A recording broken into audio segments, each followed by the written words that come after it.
Hello quilty friends and welcome back to my channel. My name's Rachel and I make videos about quilting and my creative life.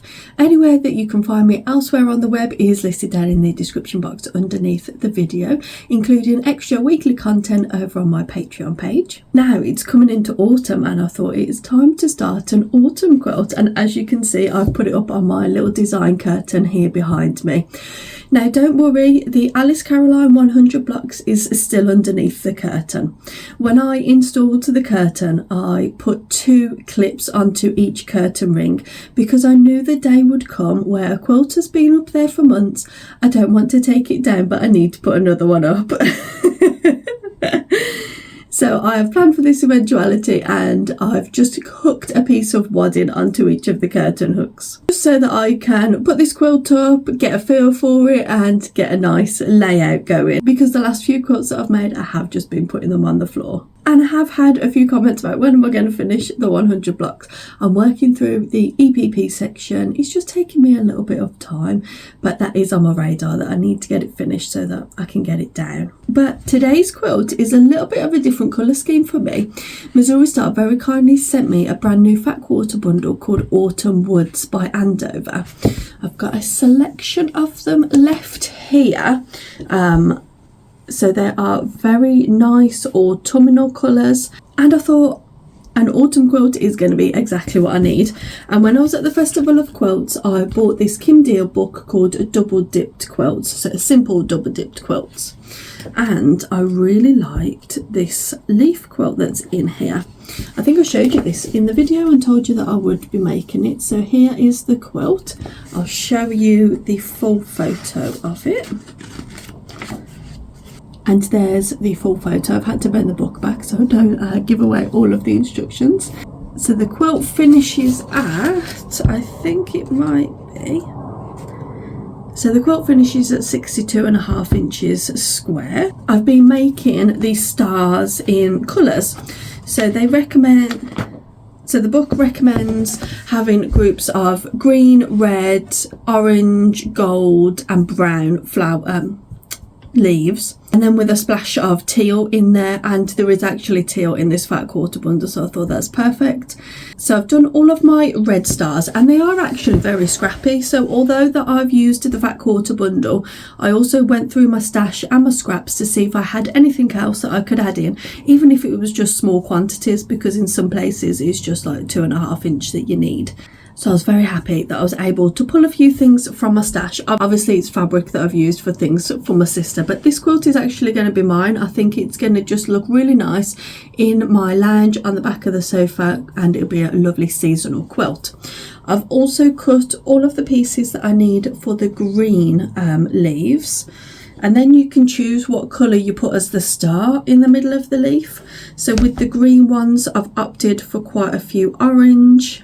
So that will be my centre one, quite a few oranges, a couple of browns and an orange.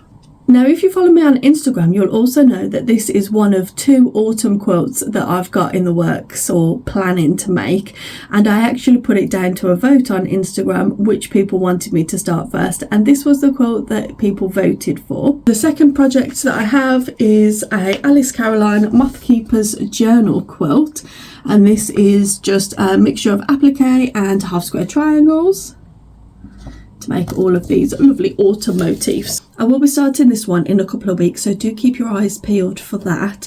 If you would like to purchase the kit I'll leave the link in the description box below.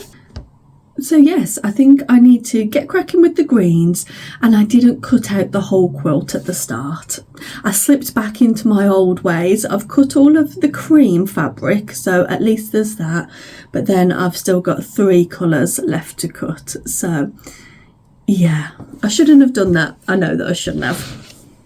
The pattern itself doesn't give instructions on chain piecing, it's sort of making one block at a time, but I thought if I could make all of the blocks for that colour at once it might speed up the process. So when I was doing this last night I was snowballing all of the corners for all of the blocks. I was making all of these elements, so I was doing it all at once. So this morning all I've got to do essentially is assemble these together and Try not to put too many duplicate fabrics next to each other, which I always do inevitably.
So when I started this quilt, I was really unsure about adding the brown. I've now done 2 brown blocks. I've got the rest of them prepped here, so I'll be able to get these done in the next hour or so. But when I looked at the fat quarter bundle, I didn't really notice the brown in there, but then as soon as I took the fat quarter bundle apart and saw the brown separately, I was like, oh my god, it's really dark. And at that point I put on my Instagram saying, should I still include the brown? What do people think? And everyone still said, yes, include the brown, it'll make everything pop. But I was just so nervous. There was some brown that I had in my stash, so I've added little bits in. So for example, this one here, this is a teal print from the Sanctuary collection, and I've just added a few bits in, and then the star that is in the inside of the leaves, I've made sure I've done those in a bolder colour to try and lift the brown. And I do agree that the brown looks really, really good. Same thing with the blue just helps everything pop quite a bit. So I'm going to get these brown ones stitched together now, and then I will just have the yellow left. The pattern says to have gold and yellows. I've divided the 2 shades that I've got into these categories, but they look very similar. I'll have to keep them separate so I know which ones are which, because otherwise they'll just be too similar. But as you can see behind me, the quilt is growing and I really, really love it. And this one is going to be a quilt for me, although I do think my sister will probably want to steal it at some point. Perhaps we can share it. She can have it for most of the year and I'll just have it for the autumn months, because she likes autumn colours all through the year.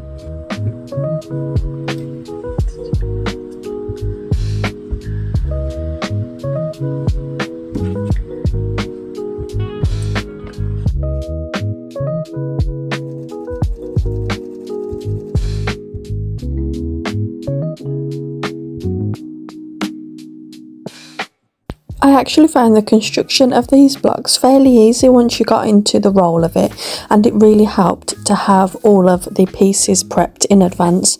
So prepping all of the colours for the brown and the orange one at a time, each colour group, and then sewing, I think there's 5 of each colour block together. And we was having the perfect autumn weather for some nice stitching inside in front of the window. I didn't want to chain piece all of the elements for the entire quilt together because I thought I'd get into a little bit of a pickle. And just like that, I've completed all of the brown blocks. I really like it with that teal in there, so I've got that one. I did have another one. We've got another teal one, and then the other one has dropped down here. So I just need to spray them with a touch of starch just to get them really nice and flat, give them a press and cut them to size. The finished block size is 10.5 inch, so they are quite a good size block. And once you've prepped them all together, it comes together really, really fast. Let me do that and I'll show you them up on the board. You can probably hear the rain. It is a very autumnal day and it's very fitting. Well, it's actually 5 o'clock on the evening and I'm going to see how long I can sew into the night.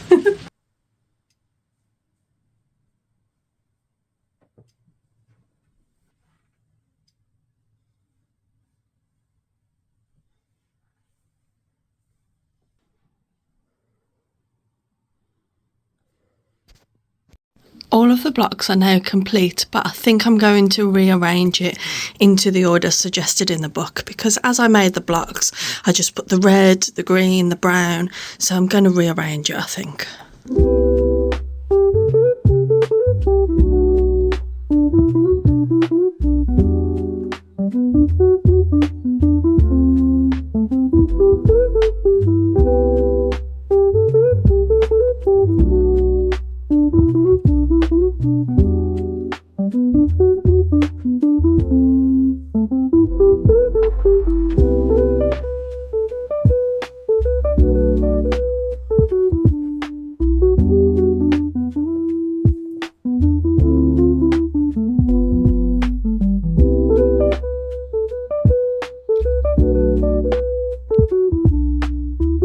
We are having another very rainy day. It's a rainy Sunday, and what better thing to do than some sewing.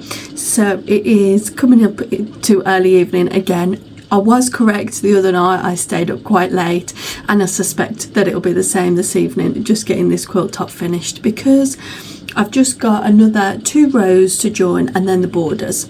And for me, a natural stopping place is I've joined all the rows, I'll do the borders tomorrow. And then tomorrow never comes, as so many of you have found out in the past. I'm not the best at actually picking things back up when I put them down, and I've found it really productive with this. If you've been following my stories over on Instagram, you'll know that I just whizzed through this. It has been, I think, 6 days that I've made this quilting. We're not quite finished yet, but I will be getting it done tonight. So I'm just going to join a row together. This one is all pieced, it just needs joining on, and then I need to piece the last row and join that on and add the borders all the way around the edge. And I'm actually thinking that I might get this quilt long armed, because I recently made an autumn quilt that was gifted to my sister, and I quilted it on my embroidery machine with like a leaf and an acorn pattern. I shared all of that over on my Patreon page so that she wouldn't see it ahead of time, but that just takes such a long time on the embroidery machine, so I'm thinking I want to replicate that type of thing. So perhaps I'll get it long armed and see if I can get some type of autumn stitched pattern on there. But before we get to that stage, I think we best finish it. Now, when I'm joining these seams with the sashing, there's stars that meet at the cornerstones, so I'm having to be really attentive with my points and not just blasting through the seams.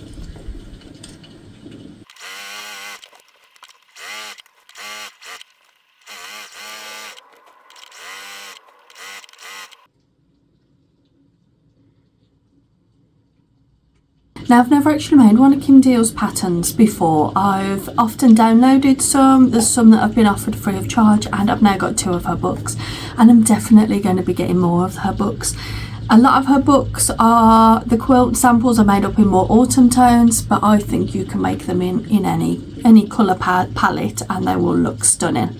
This one obviously lends itself really well to autumn, with it being a leaf design. So I'm quite excited to find what other books, but if you have any Kim Diehl recommendations, patterns, books, anything like that, just leave them down in the comments and I'll see if I can get the books secondhand and make a few of them. I was intimidated when I opened the book and looked at the pattern.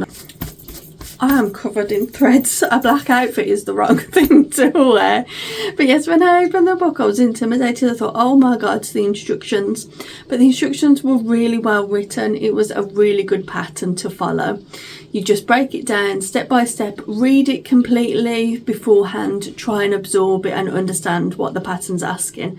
And surprisingly, you know what? It came together really well. And definitely following a pattern is a skill that you need to develop. The first time you'll read a pattern and it will say WOF, you're like, WTF?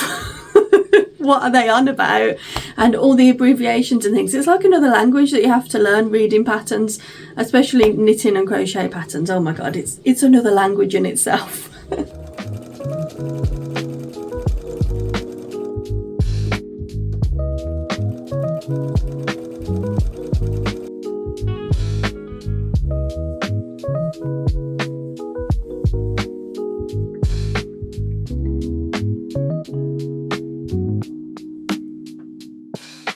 And here is the finished quilt on a really nice windy and autumnal day.